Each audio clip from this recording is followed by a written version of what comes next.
Please subscribe Sadhguru Sai Creations.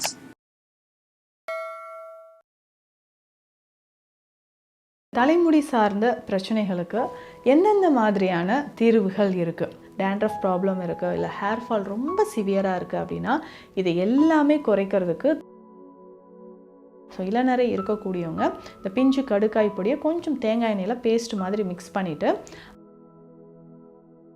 இந்த மாதிரி வாரத்துக்கு ஒரு முறையாவது 2 முறையாவது நம்ம அப்ளை பண்ணிக்கிட்டே வரும்போது டேண்ட்ரஃப் ப்ராப்ளம் இருக்குது, இல்லை ஹேர் ஃபால் ரொம்ப சிவியராக இருக்குது அப்படின்னா இது எல்லாமே குறைக்கிறதுக்கு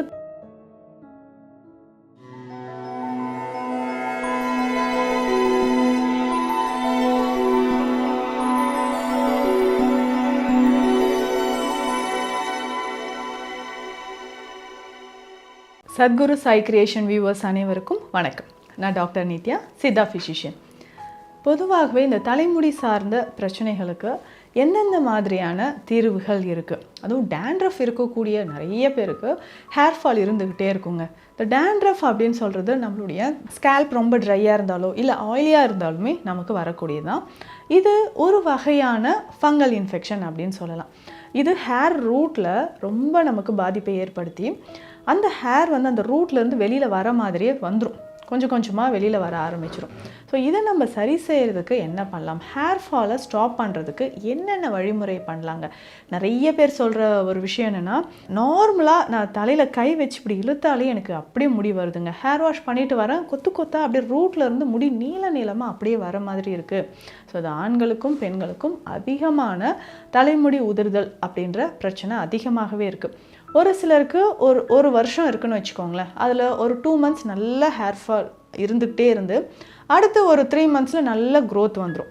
திரும்பவும் ஒரு 2 months ஹேர் ஃபால் ஆகி திரும்ப க்ரோத் வரும். இது நார்மலாக நடக்கிறது தான். அதுவும் ஒரு நாளைக்கு ஒரு 80 to 100 முடிகள் வரைக்கும் உதிருதுன்னா அது நார்மல். அதை தாண்டி எங்கே பார்த்தாலும் வீட்டில் எனக்கு ரொம்ப முடி இருக்குது, குளிச்சுட்டு வந்தேன்னா பாத்ரூமில் அவ்வளோ ஹேர் இருக்குது, ஸோ வீட்லேயுமே நான் ஒரு சீப்பு வச்சு எடுத்தேன்னா அவ்வளோ முடி வருதுங்க, எனக்கு பயமாக இருக்குது.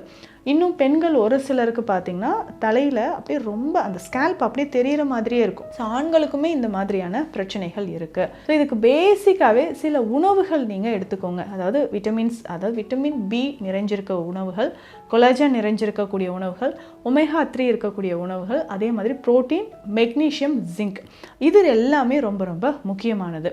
ஸோ நம்ம ஹேர் வாஷ் பண்ணும்போதும் நீங்கள் பார்த்தீங்கன்னா இந்த செம்பு பாத்திரத்தில் வைத்த தண்ணீரை நம்ம பயன்படுத்தலாம். ஸோ அந்த மாதிரி செம்பு பாத்திரத்தில் வச்சுருக்கக்கூடிய தண்ணீரை நம்ம பயன்படுத்தும்பொழுது ஸோ அந்த சத்துக்கள் நம்ம தலைமுடிக்கு சேர ஆரம்பிக்கும். இன்னொரு விஷயம் என்னென்னா, அந்த டேண்ட்ரஃப் இருக்குன்னா அதற்கான சில மூலிகைகளை நம்ம பயன்படுத்தலாம். ஸோ ஹேர் வாஷ்க்கு நம்ம எந்த ஷாம்பூஸ் எடுக்கலாம் அப்படின்ற நிறைய கேள்விகள் வருது. இந்த ஹேர் வாஷ்க்கு அப்படின்னு சொல்லும்போது நீங்கள் பவுடரை எல்லா மூலிகைகளும் ஒன்றாக சேர்த்து நீங்கள் ஒரு பவுடராக ரெடி பண்ணிவிட்டு அதை கூட நீங்கள் ஹேர் வாஷ்க்கு எடுத்துக்கலாம். ஸோ இந்த ஹேர் வாஷ்க்கு அப்படின்னு சொல்லும்பொழுது இந்த உசிலம் பொடி அப்படின்னு சொல்லுவாங்க, சீயக்காய் பொடி சொல்லுவோம். ஸோ சீயக்காய் மட்டுமே நீங்கள் தனியாக யூஸ் பண்ணிங்கன்னா ஹேர் ரொம்ப ட்ரை ஆகிடும். ஸோ அது கூட இன்னும் சில மூலிகைகள் சேர்த்துக்கலாம். இப்போது சீயக்காய் ஒரு 200 grams வச்சுருக்கீங்கன்னா இது கூட சேர்க்கக்கூடிய மூலிகைகள் அப்படின்னு பார்க்கும்போது இந்த உசிலம் பொடியும் ஒரு 200 grams எடுத்துக்கணும். ஸோ 100 gram அளவுக்கு வெந்தயம் எடுத்துக்கலாம். மருதாணி இலை பொடி இருந்துச்சுன்னா அதுவுமே ஒரு 100 gram அளவுக்கு எடுத்துக்கலாம். ஸோ இதனோட நீங்கள் அந்த சாதம் வடித்த கஞ்சி தண்ணீர் இருக்குது பார்த்தீங்களா, அதில் மிக்ஸ் பண்ணி நம்ம ஹேர் வாஷ் பண்ணுறதுக்கு இதை யூஸ் பண்ணும்போது கொஞ்சம் கொஞ்சமாக நமக்கு ஹேர் ஃபால் கண்டிப்பாக ரெடியூஸ் ஆக ஆரம்பிச்சிடும். ஸோ இதை தாண்டி உங்களுக்கு ஹார்மோன் ப்ராப்ளம் ஏதாவது இருக்கான்னு செக் பண்ணிக்கோங்க. ஸோ தைராய்டு சார்ந்த பிரச்சனைகள் இருந்தாலும், சர்க்கரை தொடர்பான நம்ம உடலில் பிளட் சுகர் லெவல் எவ்வளோ இருக்குன்னு செக் பண்ணிக்கோங்க. ஒருவேளை இர்ரெகுலர் பீரியட்ஸ் இருக்குது, அது எல்லாமே நம்ம சரி செஞ்சிட்டோன்னா தான் ஹேர் ஃபால் நமக்கு குறையும். ஹேர் ஃபால் அப்படின்றதே நம்ம உடலில் நிறைய பாதிப்புகள் இருந்துச்சுன்னா அதற்கான ஒரு சிம்டம்ஸாக தான் இருக்கும். ஸோ இதற்கு பெஸ்ட்டாக நம்ம லிவர் டானிக் எடுத்தால் தான் ஹேர் ஃபால் நமக்கு குறைய ஆரம்பிக்கும். ஸோ நம்மக்கிட்ட ட்ரீட்மெண்ட்க்கு வரக்கூடியவங்களுக்கே நம்ம சொல்கிற ஒரு விஷயம் என்னென்னா, ஹேர் ஃபால் இருந்துச்சுன்னா பேசிக்காக நம்ம லிவர் டானிக் நம்ம ஆட் பண்ணி கொடுத்துருவோம்.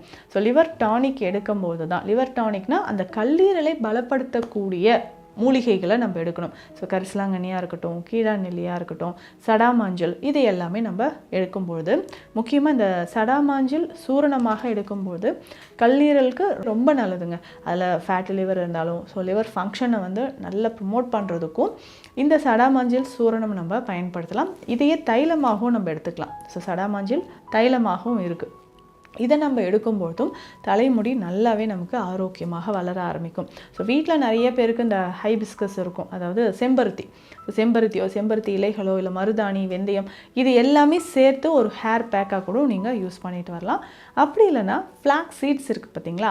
ஸோ ஃப்ளாக் சீட்ஸை நம்ம தண்ணியில் போட்டு பாயில் பண்ணும்போது ஜெல் மாதிரி வரும். ஸோ இதனோட கொஞ்சம் ஆலோவேரா மிக்ஸ் பண்ணி நம்ம தலையில் அப்ளை பண்ணிக்கலாம். ஸோ இந்த மாதிரி வாரத்துக்கு ஒரு முறையாவது 2 முறையாவது நம்ம அப்ளை பண்ணிக்கிட்டே வரும்போது தலைமுடி நமக்கு நார்மலாகவே நல்லா வளர ஆரம்பிச்சிடும். ஸோ ஹேருக்குனே சில நியூட்ரியன்ட் நமக்கு தேவைப்படுது.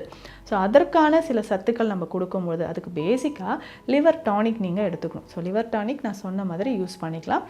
இதில் ஸ்பெஷலாக ஒரு ஹேர் ஆயில், ஸோ இந்த ஹேர் ஆயில் அப்படின்னு சொல்லும்போது காலமாக நம்ம யூஸ் பண்ணிட்டு வர்றது தான். ரொம்ப சிம்பிளாக வீட்லேயே நம்ம யூஸ் பண்ணுற மாதிரி நான் சொல்கிறேன். இதுக்கு என்னென்ன தேவைன்னா, உங்களுக்கு மருதாணி கண்டிப்பாக கிடைக்கும். ஒரு 2 கைப்பிடி அளவு எடுத்து இதை அரைச்சி தனியாக எடுத்து வச்சுக்கோங்க. ஸோ இதனோட நம்ம சேர்க்கக்கூடிய மூலிகைகள் அப்படின்னு பார்த்தோம்னா வல்லாரை. ஸோ வல்லாரை கீரையும் ஒரு கைப்பிடி அளவு எடுத்து அரைச்சி இதனோட வச்சுக்கணும். ஸோ வல்லாரையே நம்ம ஹேர் ஆயிலுக்கு தாராளமாக பயன்படுத்தலாங்க. இதனுடைய கீழாநெல்லியும் ஒரு கைப்பிடி அளவு எடுத்து வச்சுக்கணுங்க. இதனோட வேம்பாடம் பட்டை, ஸோ நல்லா ஒரு ரெட் கலரில் இருக்கக்கூடியது, இது வேம்பாடம் பட்டையை கொஞ்சமாக ஒரு கைப்பிடி அளவு எடுத்து தண்ணீரில் ஒரு 1 மணி நேரம் ஊற வச்சுட்டு அதுக்கப்புறம் அதையும் அரைச்சி இதனோட மிக்ஸ் பண்ணிக்கணும். ஸோ இது எல்லாமே சேர்த்து நம்ம கோகோனட் ஆயிலில் நல்லா பாயில் பண்ணணும். ஸோ இது தைலமாக ரெடி பண்ணி இதை அப்ளை பண்ணிட்டு வந்தாலே போதும். நார்மலாக இருக்கக்கூடிய டேண்ட்ரஃப் ப்ராப்ளம் இருக்குது, இல்லை ஹேர் ஃபால் ரொம்ப சிவியராக இருக்குது அப்படின்னா இது எல்லாமே குறைக்கிறதுக்கு தாராளமாக இதை நம்ம பயன்படுத்தலாம். ஸோ ரெகுலராக இந்த ஆயிலை நம்ம யூஸ் பண்ணிக்கிட்டே வரும்போது தலையில் இருக்கக்கூடிய பல பிரச்சனைகள், அதாவது நிறைய பேருக்கு டேண்ட்ரஃப் இருக்குது, அதே மாதிரி பாடி ஹீட் ரொம்ப அதிகமாக இருக்கும். ஸோ அதிகமான எனக்கு உடலில் வந்து ஒரு ஹீட் இருந்துக்கிட்டே இருக்குது அப்படின்னு சொன்னிங்கன்னா அந்த ஹீட் குறையிறதுக்கும் இந்த ஹேர் ஆயிலை நம்ம தாராளமாக யூஸ் பண்ணலாங்க. அதே மாதிரி இன்டர்லாக நான் சொல்லக்கூடிய சில மூலிகைகளை நம்ம பயன்படுத்தும் போதும் லிவர் டானிக் அதை எடுக்கும்போதும் நமக்கு நல்லாவே ஹேர் ஃபால் கண்ட்ரோல் ஆக ஆரம்பிச்சிடும். இதை தாண்டி இன்னும் நிறைய பேருக்கு இளநரை அப்படின்ற ஒரு பிரச்சனை இருக்கும். ஸோ அந்த இளம் வயதிலேயே வரக்கூடிய அந்த வெள்ளை முடி, ஸோ இந்த இளநரை பிரச்சனையை நம்ம சரி செய்யணுனாலும் நம்ம ரெகுலராக இந்த மூலிகைகளை எடுத்துக்கலாம். அதில் இந்த பிஞ்சு கடுக்காய் பொடியும் நம்ம எடுத்துக்கலாம். ஸோ இளநரை இருக்கக்கூடியவங்க இந்த பிஞ்சு கடுக்காய் பொடியை கொஞ்சம் தேங்காய் எண்ணெயில் பேஸ்ட் மாதிரி மிக்ஸ் பண்ணிவிட்டு அதை தலையில் அப்ளை பண்ணிடணும். அப்ளை பண்ணிவிட்டு ஒரு 1 ஹவருக்கு அப்புறம் ஹேர் வாஷ் பண்ணிக்கோங்க. இந்த மாதிரி வாரம் 1 முறையோ 2 முறையோ நம்ம யூஸ் பண்ணும்போதும் இளநரை பிரச்சனை நமக்கு கொஞ்சம் கொஞ்சமாக குறைய ஆரம்பிக்கும். ஸோ ஹேர் ஃபால் இருக்குது, அதிகமான டேண்ட்ரஃப் இருக்குது அப்படின்னா இந்த வழிமுறையை ஃபாலோ பண்ணுங்கள். அதே மாதிரி நம்ம உடலில் இருக்கக்கூடிய டாக்ஸின்ஸ் ரிமூவ் ஆகிறதுக்கும் லிவர் டானிக்கும் நம்ம எடுத்துக்கலாம். ஸோ இந்த பதிவில் சொல்லியிருக்கக்கூடிய விஷயங்களை நீங்கள் கண்டிப்பாக ஃபாலோ பண்ணி பாருங்கள். ஹேர் ஃபால் கொஞ்சம் கொஞ்சமாக நமக்கு குறைய ஆரம்பிச்சிடும். மீண்டும் அடுத்த பதிவில் சந்திக்கலாம். நன்றி.